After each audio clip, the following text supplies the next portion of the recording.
Hi, Kevin Mendenhall with Drake Canyon Architecture, and today we're going to talk about one of the coolest subjects in designing homes, and that is how loads travel. We're going to take a load from the roof that comes through the trusses to a girder truss, over to a wall, through the wall, and then down to a pier footing. We're going to explain how to manually calculate that pier footing. In this part, which is part one, we're going to do it manually. We're going to do something similar in part two, and we're going to explain how to do that in a software that I typically use for doing these things. And we're also going to explain roof live loads and dead loads and tributaries. So if today's video helps you, I'd appreciate it if you'd like and subscribe. I'd like to reach as many people as possible, obviously, and we got a lot of good stuff coming up in the future, so I would appreciate that. And with all that said, let's jump into Revit and we'll start learning how loads travel. So I'm going to use this model to explain how loads travel. We're going to use this truss right here, or this area of roof, which includes all these trusses that are of the same type. You'll notice on one side they're what we call stubbed. The reason for that is we have this design so that as if this wall is in the front here is continuing through, but it actually doesn't. It steps back. So all we've done is stub the trusses on one side. So the way this works is we have loading, which includes your roofing material, your drywall, the weight of your trusses. Also includes live loads, which is a load that can fluctuate. And that live load is generally snow. So anything that that isn't on the roof as a part of its assembly. In our case, in our model here, we have a bearing wall, so all the trusses are bearing on that, and that distributes the weight continuously across that wall. We have one header in this door, and that's going to accommodate the weight over that door. On the opposite side, we have a girder truss, and these trusses hanger into that girder truss.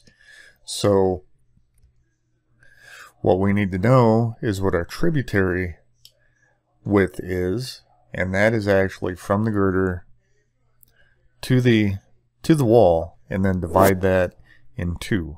So if these trusses are a total of 24 feet, half of that would be 12 feet. That's our tributary. And all that means is that half of the weight is going to travel over to this girder, the other half is going to travel over to this wall. Now since we get into a girder over here, we also have the load transferring down the girder over to this wall. So to be clear, half of the weight of this roof is going to land in this girder and travel over to this wall. The other half of the roof, which is on our right side, is going to hit the girder and travel over to this side of the girder.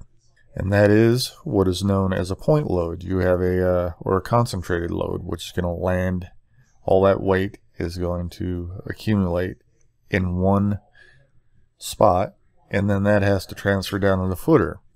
So over here, where the girder lands on the wall, we typically need to provide solid support. Typically that ends up being a stud under each ply of girder. In this case we have 2 plies, so you would have 1 stud under each one of those girders. That goes down to our stem wall and then continues down to our footing, and that's what this is. So we have a pier footing, and this is what is supporting the entire load from above. We usually make these pier footings 12 inches deep, 1 foot deep. Part of the reason for that is for the ease of math when we're figuring out the size of our footer. You can see in my my little pop-up that's popping up as I hover over the footer that our footing is rectangular, 2'4" by 2'4" by 12 inches deep with 4 number 4 rebars each way. So to explain how this works and how to size this, I'm going to back up a little bit. So if we get back to our roof, typically a shingle roof in our area, we'll use northern Arizona as an example where they get some snow in the higher elevations here. So a shingle roof is typically 45 pounds per square foot is what we figure. 55 pounds per square foot on a tile roof, 45 on a shingle roof, and that includes that 45 and 55 pounds. That includes both your live load and your dead load, and those are a minimum. As a matter of fact, I always go 60 pounds per square foot. That gives me a little bit of a buffer for two reasons. Sometimes the homeowner will change their mind in midstream, which I just had happen. They changed from a metal roof to a tile roof. Metal and asphalt shingles are the same, by the way, 45 pounds per square foot.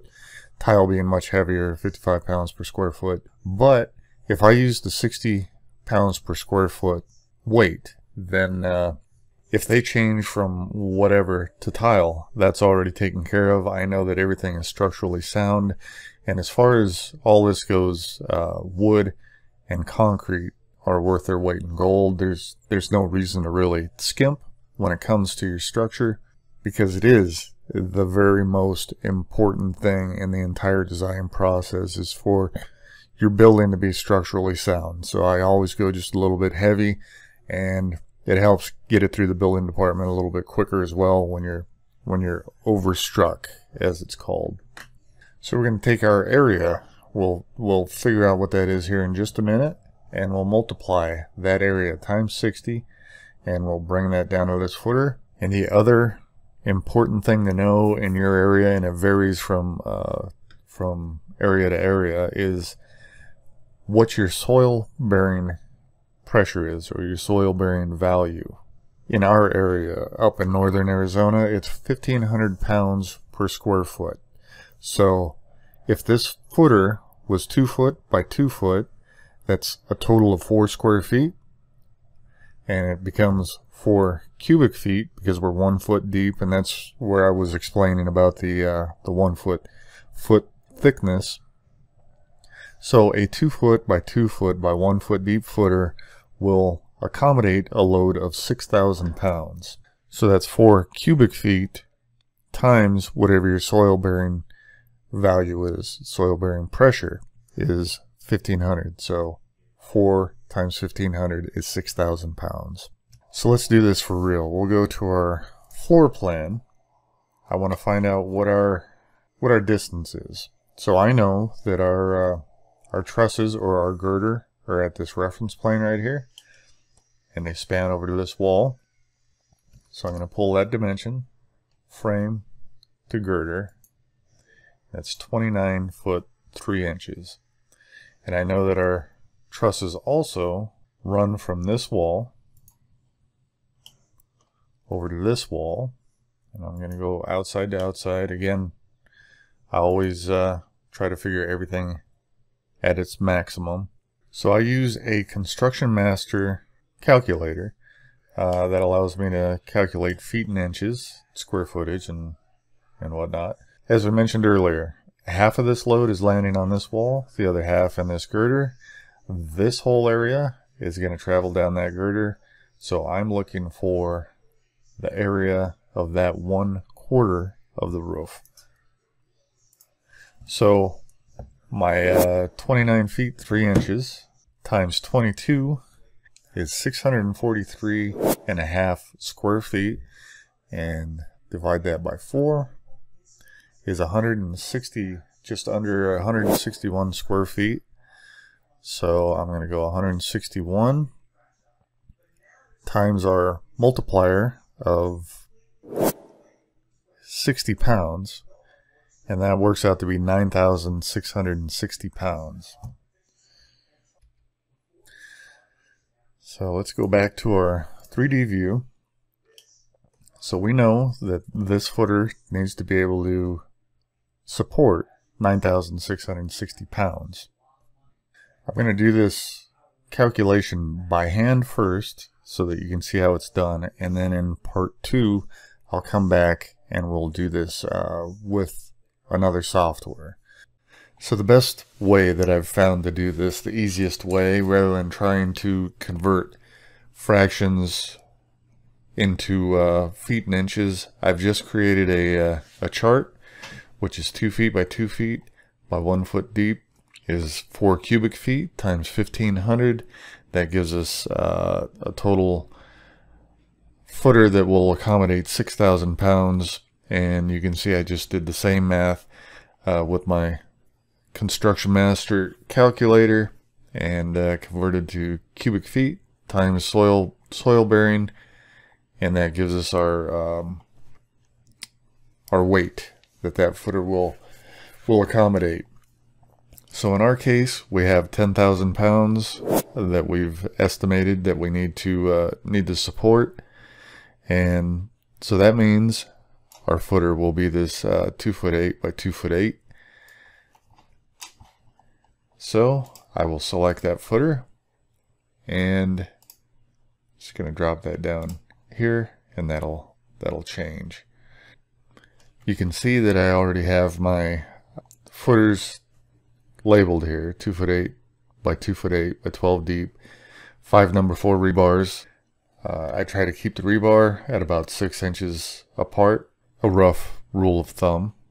I've never had a plans examiner question my rebar spacing in the footer, so there's no need to change my method, and I've kind of followed suit behind some engineers that I've had do plans for me in the past, and I've also kind of cross-referenced this with the software that I use as well. So one last note is that I didn't bring attention to the fact that there's actually another load that's landing on this same footer, and I should have mentioned that. I didn't, but as you can see, there's more trusses over here that land on a beam, which is right behind this truss, and so there's a little bit of a load, and I'm sure that it's our footer being larger than what is actually required. I'm sure